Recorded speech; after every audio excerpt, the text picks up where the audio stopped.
Так, ну что, ребята, и демонстрация. Вентилятор от Е46, включен кондиционер. Вот видно, как вентилятор включится, управляется, все, плавная регулировка, как и здесь задумано.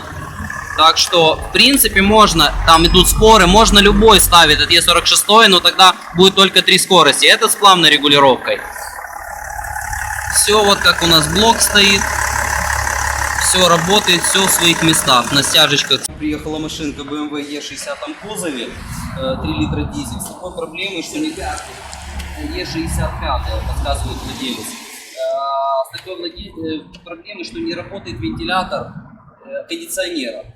Их банальная причина — выход из строя блока управления, который находится внутри вентилятора. Это повально, банально. И как что мы делаем? Для начала берем, снимаем штекер с разъема, проверяем питание на красном проводе в данной модели, и коричневая — это у нас масса. То есть питание приходит, значит, все. Единственное, у нас осталось — это управление. Но, как правило, управление у нас приходит всегда исправно с блока.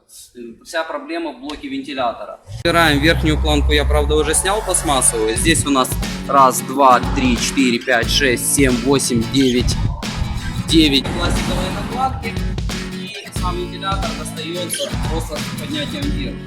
Здесь еще момент, один штекер, который стоит на вентиляторе, на кожике вентилятора. Сейчас будем поднимать и дальше.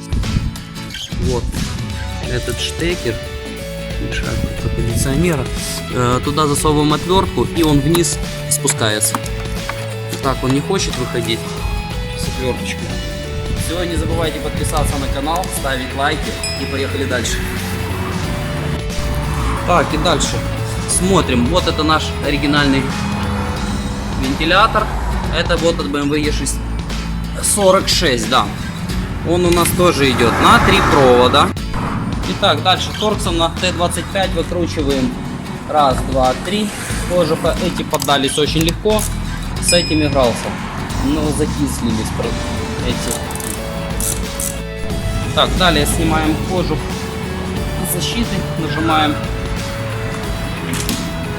на защелки, снимаем. Здесь еще вот 1, 2. Так, дальше гаечки на 7. На 7, 1, 2, 3, чтобы сам двигатель снять. Выкручиваем. Дальше вставляем головку на 16 на этот болт. Пришлось немного расковырять, потому что болт не влазит. И делаем полоборота. Держим за моторчик и болт проворачиваем. Вот, сняли моторчик, он полоборота становится, здесь крыльчатку. Все, разбираем дальше.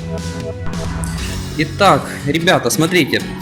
Немного не стал показывать, как я разбирал мотор от Е46. Вот это наш старый диффузор от Е65. Значит, снял мотор, смотрите, когда берете бэушный мотор, смотрите, чтобы он был в лучшем состоянии, не ржавый, ничего. Вы очень сложно, я все уже отвертки, все торксы поломал, чтобы выкрутить, но с помощником усилием выкрутил. Значит, крыльчатка остается у нас от Е46, потому что здесь другое крепление. Вот я поставил с обратной стороны, завел мотор от Е46. Выставляем вот это отверстия, которые были ее родные. Вот в таком положении я нашел, это получится неплохое положение. Сейчас намечаю отверстие, буду просверливать и подставлять шайбы. Делаем, просверлили отверстие, отцентровали мотор. Дальше мы делаем проставочки. Я взял шайбы, 5 штук. 5 штук шайб, буду подставлять.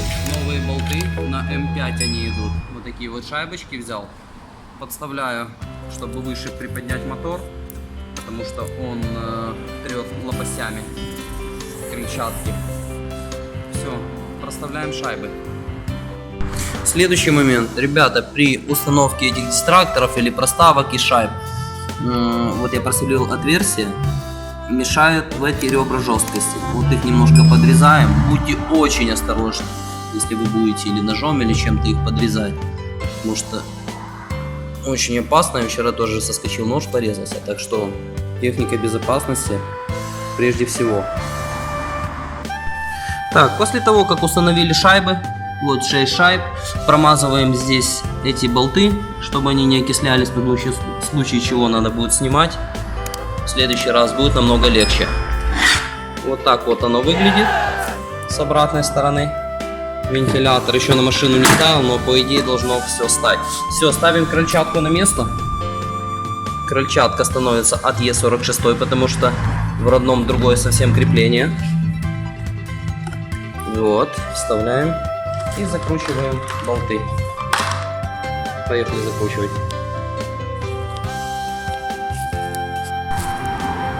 И вот что у нас получилось.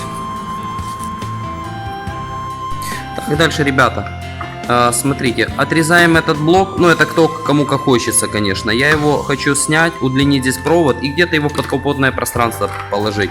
Вот я уже подготовил 2,5 квадрата провода, затянул в кембрик, по цветам совпадает, синий-коричневый будет выходить отсюда.